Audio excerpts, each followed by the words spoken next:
talent Adam has that people might not know. How genuine and passionate he can be. The way his face lights up when he's talking about something he loves, it makes you want to be passionate about it too. Once he does become passionate about and involved with something, he becomes extremely devoted. It's not easy for him to quit or let something go. And I said, what is the funniest thing Adam has ever said or done? And her answer was, too many to count. So I got a story, but I'm not going to tell it. What are you most looking forward to about being married? And Sarah said, spending more quality time together and creating our home together. And I asked, what was the first fight you remember having? And Sarah said, ... which probably means I don't want to talk about it. I asked, what 3 fictional characters best encompass Adam? She said, Fox Mulder from The X-Files, Sheldon Cooper from The Big Bang Theory, and Marty McFly from Back to the Future. I said, if Adam could only eat one food ever again, what would it be? Dos Equis and chicken wings. What is the best quality Adam has? Sarah said his intellect, his humor, goofy laugh, constantly challenging and encouraging me to become a better version of myself. And I said, if Adam was an animal, what kind of animal would he be? And Sarah said, an excited Labrador Retriever. He's very excited about life. He's very hairy. He loves naps, and he occasionally runs into walls when he gets too excited. And I said, describe your relationship thus far using a movie title. Sarah said, just go with it. She's out of my league. Yeah. Some kind of wonderful P.S. I love you. So those were Sarah's answers. And God, if you're up there, if you could chill with the wind, that'd be great. I said, what was the first thing you noticed about Sarah? Her smile, her adorable face.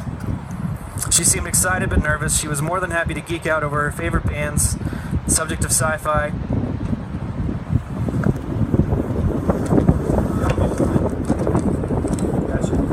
She was sassy, but with a sense of humor and genuine and sincere. And every time I was honest or sarcastic about something, she would reply, fair enough.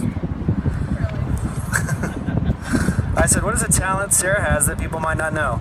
He said, Sarah knows how to have fun in her free time, but she also knows how to clock in and play nurse, like if somebody faints and has a panic attack at the ACL Music Festival.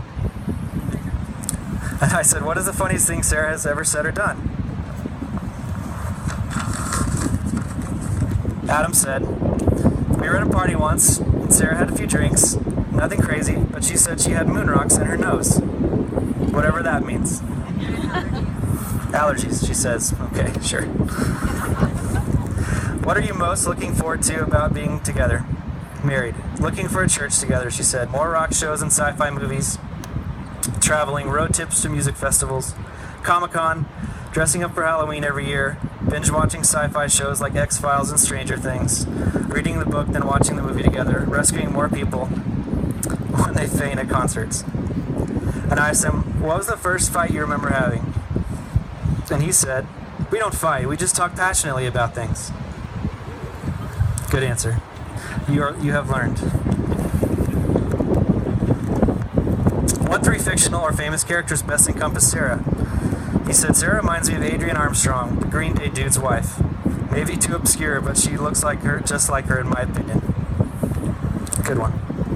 Christine Palmer from Doctor Strange, and Dana Scully from The X-Files. And I asked if Sarah could eat only one food again, what would it be? And he said Mexican food at Chewy's Baby A's, or a romantic evening at Shazy. What is the best quality Sarah has? She's fun-loving, adventurous, with a sense of humor, but she also keeps up with my spacey, quirky, intellectual moments when I share a little bit too much. And she's very selfless, loving and kind, beyond generous, quick to forgive, quick to forget. And if Sarah was an animal, what would she be? She would be a parrot. She always knows the words to obscure songs, and then she recites them, just like a parrot. Describe your relationship thus far using a movie title. Adam said, Wayne's World meets The X-Files. Sarah's were better. I'm going to give her that too. She said that. So Tim Keller says, when over the years someone has seen you at your worst, with all of your strengths and flaws, yet commits himself or herself to you wholly, it is a consummate experience. In other words, to be loved but not known is comforting but ultimately fleeting and superficial. And to be known but not loved is everyone's greatest fear. But to be fully known and truly loved is what we all hope for in the picture of a lasting marriage. It liberates us from pretense, humbles us out of our self-righteousness, and fortifies us for any difficulty that life can throw at us. It goes without saying that I've known Adam my entire life, and almost his entire life. And many of you probably don't know him the way that I do, and as well as I do. But he is an incredibly unique, truly special person. And I would say they broke the mold when they made him, but there is no mold. And if anybody's seen The Princess Bride, there's the scene where Wesley is showing Inigo Montoya his sword, and it's this beautiful ornate sword, and he says, "I've never seen its equal." And that's Adam. And you know, being unique is not without its challenges. When you see the world differently and experience the world differently, it can often be difficult for other people. And oftentimes my wife and I would talk about Adam and his future and just joke and guess and wonder what's gonna, who's he gonna end up with, what's it gonna be like. And I would always joke, he's just gonna be a bachelor, because I can't imagine, And my wife, in her infinite wisdom, would always say, she's out there somewhere. She's out there somewhere. And then we met Sarah, and she was not out there, she was here. And it's been so amazing to get to know you the past 3 years and find out what he loves about you and know why he loves you. And what a tremendous and special aunt you are to Jack and Ivy, and how much they love you. And how fiercely you love him, and how much you see how unique he is, and you love him because of it and not in spite of it. And most importantly, you love him. There she goes. You two connect in so many ways that are important. You love the same music, the same foods, the same things to do, but you also balance each other in amazing ways that are going to really pay off for you guys, I promise. And Proverbs 18 says, "He who finds a wife finds a good thing and obtains favor from the Lord." Adam and Sarah wish to convey that their coming together is not a union of financial convenience or to reap health benefits or to combine resources, but they understand that their marriage is a reflection of Christ and the church and his love for the church. And Adam understands that he is to love Sarah and pursue her tirelessly, despite any shortcomings, and that she is to be led by Adam when his leadership is sound and stoic, and even when it falters. And these roles may seem old-fashioned and passé, but in the context of marriage, the husband is not to lead as a dictator, but the contrary. He is called to lead in humility, to put Sarah first, and to lead by shepherding her through the trials and tribulations of life, and to hear her desires, her fears, her needs, and to do everything in his power to answer the call that God has placed on him as a husband. Simon Sinek, the author of Leaders Eat Last, says, "The true price of leadership is the willingness to place the needs of others above your own." And conversely, Sarah is called to submit, which takes incredible strength and fortitude. It does not mean you are a servant to meet every whim and wish of your husband. Rather, you get the privilege of standing beside him, helping him find his way as leader of the house, and to encourage him, and to push him and to hold him accountable. Ephesians 5 says, "Husbands ought to love their wives as their bodies. He who loves his wife loves himself. After all, no one ever hated their own body, but they feed and care for it just as Christ does the church." That's what the Bible says marriage is. In my research, though, I did some Googling, and I found some quotes about marriage and some sayings about marriage that I thought were interesting. Always strive to give your spouse the very best of yourself, not what's left over after you have given your best to everyone else. It is not a lack of love, but a lack of friendship that makes marriages unhappy. Marriage allows you to annoy one special person for the rest of your life. Before marrying someone, you should make them use a computer with slow internet to see who they really are first. I'd rather argue with my spouse than kiss someone else. And Adam and Sarah, in preparation for this, picked some vows, in addition to traditional vows, that they pulled from lyrics of their favorite songs. And so I'm going to read those for you guys. These are Adam's. "Everyone has their obsession, consuming thoughts, consuming time. They hold high their prized possession. It defines the meaning of their life. Now you are mine. So when you try your best but you don't succeed, when you get what you want but not what you need, when you feel so tired but you can't sleep, I will try and fix you. I want to reconcile the violence in your heart. I want to recognize that your beauty is not just a mask. I want to exorcise the demons from your past, and I want to satisfy the undisclosed desires in your heart." And Sarah says, "You are reaching something that is beating. I can't believe I never noticed my heart before. You're the first one when things turn out bad. You know I'll never be lonely. You're my only one. And I really love the things that you do.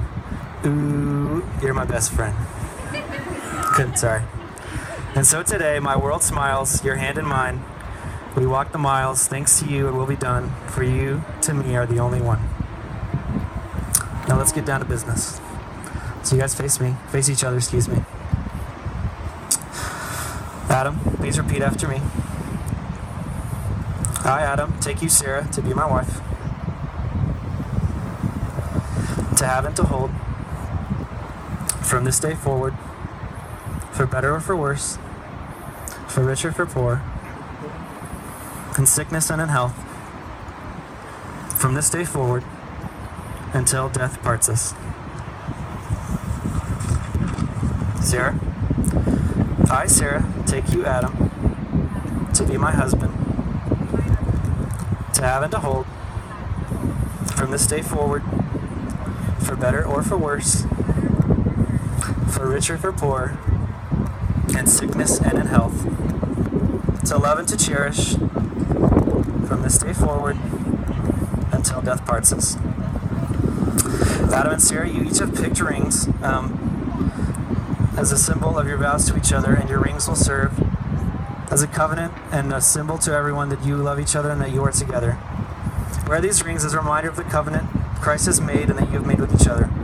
So Adam, please take your ring, place it on the third finger of Sarah's hand, and repeat after me. Left hand, there you go. With this ring, I, Adam, take you, Sarah, to be my wife. Wear this ring as a token. In the name of the Father, Son, and Holy Spirit. Okay, Sarah, take your ring.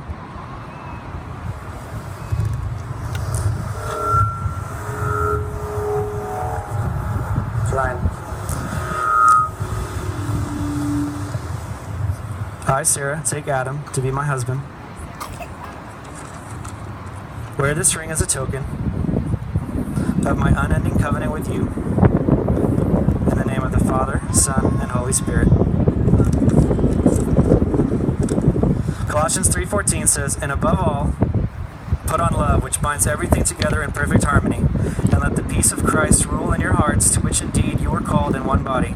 And be thankful. Let the word of Christ dwell in you richly, teaching and admonishing one another in all wisdom, singing psalms and hymns and spiritual songs, with thankfulness in your hearts to God. And whatever you do, in word or deed, do everything in the name of the Lord Jesus, giving thanks to God the Father through him.